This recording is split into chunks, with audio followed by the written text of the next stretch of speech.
В атласе языков мира, находящихся под угрозою исчезновения ЮНЕСКО, находимо 186 язиків лише з государств-членів ЄС, котрі перечислені як уязвимі, а ведь такі, находящіся під угрозою исчезновення.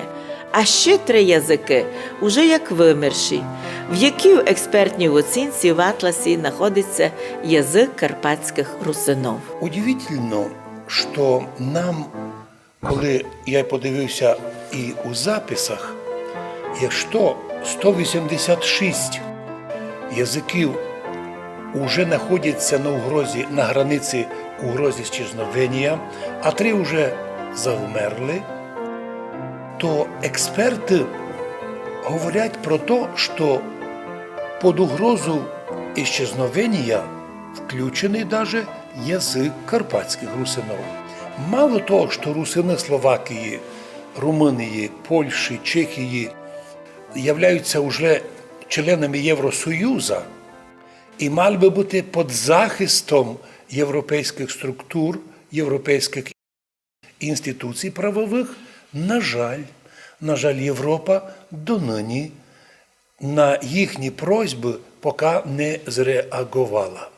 Однако на представника Шльонська недавно у Європі зреагували, і тому віримо, що можливо наконець і може і наш язик підпаде під защиту, оскільки це язик не якийсь десь там групи людей, це язик компактно проживаючих майже 800 тисяч жителів Закарпаття. Причому язиком русинським владіють і корінні люди, корінні народи Закарпаття – це проми, мадяри, словаки і євреї владіють русинським язиком.